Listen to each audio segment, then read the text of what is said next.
நம்ம தலைவர் சொன்ன மாதிரி நம்ம ஜென்சி 18 வயசுல இருந்து 22 23 வயசுங்கள இருக்கக்கூடிய எல்லாருமே நம்மளுடைய தலைவருடைய ஃபாலோ பண்றவங்க. அவங்களுடைய ஓட்டர்ஸை நம்ம தான் உறுதிப்படுத்தணும். அதுக்கான அவேர்னஸ் ப்ரோக்ராமை நம்ம தான் உருவாக்கணும். விழிப்புணர்வு பிரச்சாரங்களை நம்ம உருவாக்கணும். நம்ம கண்டிப்பாக ஜெயிப்போம். மக்களுடைய எழுச்சி, பெண்களுடைய எழுச்சி, இளைஞர்களுடைய எழுச்சி ஃபுல்லாக நம்ம கிட்ட இருக்கு. ஆனால் அது ஓட்டாக மாறணும். அதுதான் நம்ம முன்னாடி இருக்கிற மிகப்பெரிய சேலஞ்ச்.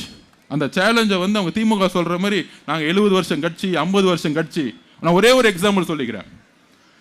1971 எம்ஜிஆர் கடுமையாக வேலை செஞ்சார் திமுகக்காக. 200 தொகுதி மேலே ஜெயிச்சிட்டாங்க. 72 எம்ஜிஆர் வெளியே அமிச்சிட்டாங்க. அப்படியே வெளியே துரத்திட்டாங்க. தோழர்களை யோசிச்சு பாருங்க. வெளியே எம்ஜிஆருக்கு வெளியே வரும்போது பெரிய படைபலம் கிடையாது.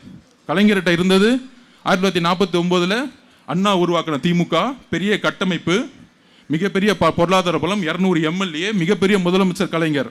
72 வரும்போது பெரிய கட்டமைப்பு கிடையாது. இப்போ சொல்றாங்களே, இப்போ நம்ம செங்கோட்டையன் எல்லாம் பேசிட்டு இருக்கோமே, அன்னைக்கு அவர் எம்எல்ஏ ஆகும்போது 26 வயசு. நம்மள மாதிரி தான் இங்கே இருக்கீங்களே, 26 வயசுல தான் எம்எல்ஏ ஆனார் அவர்.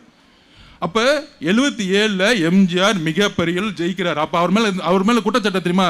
எம்ஜிஆருக்கு கட்டமைப்பு கிடையாது, அவர் நடிகர், அவங்களால ஓட்டு வாங்க தெரியாது, நாங்கள் 1949 கட்சி வந்திருக்கோம். கட்டமைப்பு அதாவது ஒன்னே ஒன்று தான்.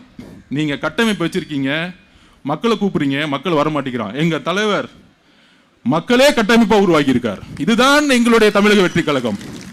எங்களுடைய கட்டமைப்பு மக்கள். எங்க கிட்ட கிளை இருக்கு, ஒன்றியம் இருக்கு, ஊராட்சி இருக்கு, எல்லாமே இருக்கு. ஆனால் மக்களே கட்டமைப்பை உருவாக்கக்கூடிய ஒரு தேர்தலை 2026 நீங்க திமுக பார்க்கும், எல்லா கட்சிகளும் பார்க்கும்.